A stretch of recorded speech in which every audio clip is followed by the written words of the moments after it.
Good to see you. You're a good dancer. I happen to know. You did it just as a tease, but you're a good dancer. That's nice to say. Sometimes I like to give just a little pink spoon, not the whole sundae. Just a little dance and save some for later. For later. How are you? Good to see you guys. Good to see you, and you look great. Thank you. I quit smoking once again, so that's good. The weight keeps, thank you. So, you know, you talk about deep dish. That's your hometown of Chicago, right? Yes. And you love Chicago. I love Chicago from the Midwest. And I grew up actually in the suburbs. I grew up in a town called Buffalo Grove, and then a town called Lake Forest. Now, how big are those two towns?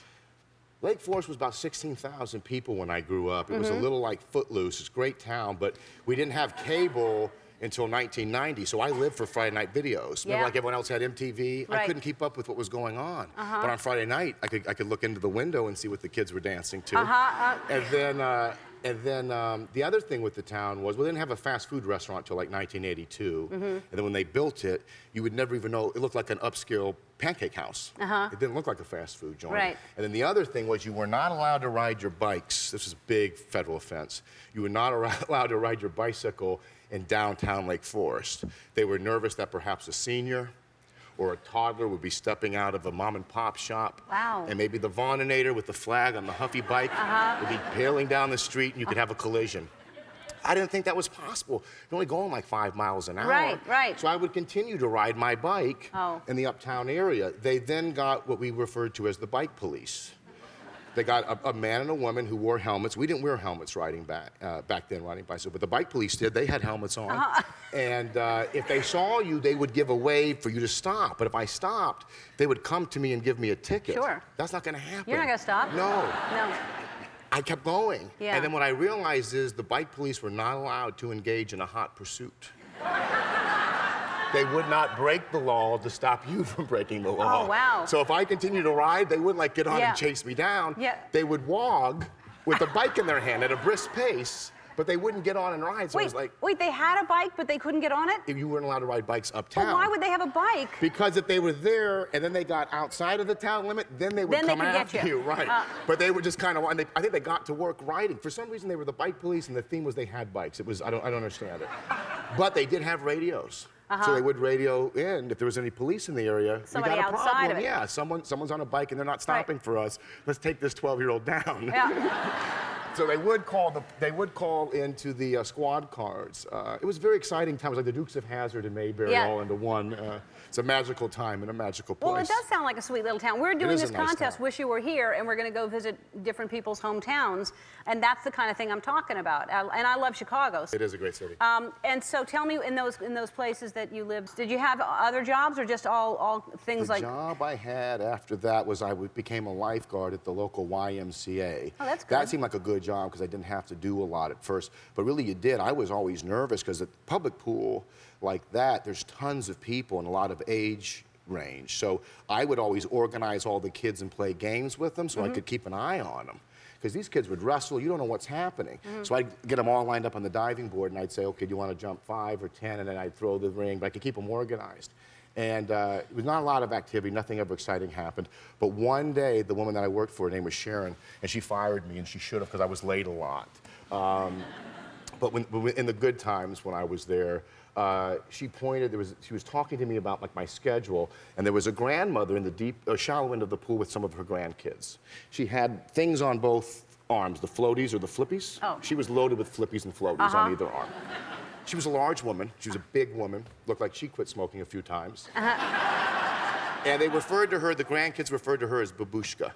I don't know where that's from. I'm guessing some Eastern European place, right? But babushka was the name of affection that was tossed around between this grandparent and her grandchildren and what was happening. And that was fine. It was happening. It was good times. I'm talking to Sharon.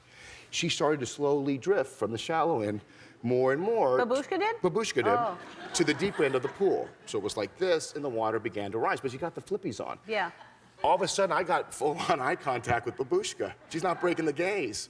And a smile comes across her face, and she's a little bit uncomfortable, and the water level's rising like this. And I start smiling back. I don't know what's happening. Sharon says, I think she needs you. I don't think she can control herself, and she's getting deeper than she wants to. You need to go in. I was like Hasselhoff in that moment. I got out of my chair. I'm in the water. I take Babushka, I slide her 10 feet over to the shallow end. My work here is done. I'm like the Lone Ranger. I don't need a thank you. Right? I get out of the pool. I come back to Sharon, and she looks at me real serious. She goes, well, glad you got that out of the way. Congrats on your first save. And so in my mind, I kind of thought, like, wow, I kind of did have my first save until I went home and I told my dad, Vaughn, the story. He's like, that's not a save. You dragged a older grandmother 10 feet to the shallow end. That's not like technically, you didn't save anyone. And then I kind of realized I didn't save anyone. Right. But I like to think on some level maybe things could have gotten worse for Babushka Sure they if I could didn't have. drag her over. She was going down. That's You'd right. saved that woman's life. That's right. Yeah, don't let Vernon tell you otherwise. Yeah. You No. know what, Dad? I love you, but sometimes you can be tough on this old guy. Yeah, that's right. But look what you've accomplished. That's right. All right, we have to. We're gonna go to a break, and we're gonna talk about Fred Claus, your new movie, after this. We'll be Very right nice. back. All that running, you're gonna lose weight. That's right.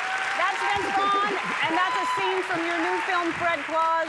And you must have had to do that over and over again, running down that from those Santa Claus. And you're running up escalators. You're Yes. running through the mall. It's a full chase. That's exactly right. That's and exhausting. that's gonna be a good workout, right It there. is a workout. That day I had a good workout. I bet you, and it looked freezing too. It looked like some of those scenes. Yeah. It was Chicago. Chicago, yeah, and it was a little bit cold, but it wasn't too bad if you get used to it. But it was a little cold. But I was so proud the movie turned out so good, and that. For me, I always love those great Christmas movies because they have that optimism. It's a and sweet, great story. Yeah, and that to me, with this movie, I think the thing that's really nice about it is it has that kind of great Christmas magic that you want in a film. And well, you were in one of the great, not Christmas films, but Pixar. Yeah. And the Nemo movie was Yeah. a great movie. And David Dobkin, who directed Wedding Crashers with this movie, I think did a good job of both having smart stuff so adults could be interested and follow it, which they really are, but kids just go crazy for the Yeah. film. And I think the nicest thing is just sort of the whole kind of thing with the naughty kids and the whole kind of look that they take on that is really kind of fun and optimistic. No, it is. It's a really great family movie. It's and Bobby J is in it, who we had on the show, and I'm Is he glad. not hilarious? I love that kid. It's really great. It's just a sweet, and it's a great message to send to for kids to understand.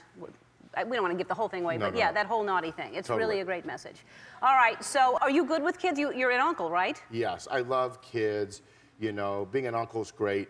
And I'm not as good as a super nanny, but I picked up a couple tricks that I try to use with my niece and You do the nephew. timeout and you use your words and stuff? I don't go all the way. I threaten a timeout. I'll say that use your words. I'll move away. I go, don't make me put you in the naughty thing. But I just try to get them to stop hitting each other. Right. And then I'll try to, my thing is get them interested in a different toy or get them. But sharing is a very complicated thing for these young kids. Yeah, it is. It's good that you're getting the practice before you do it on your own. You can practice with other people's kids and see if you screw them up. That's the fun part.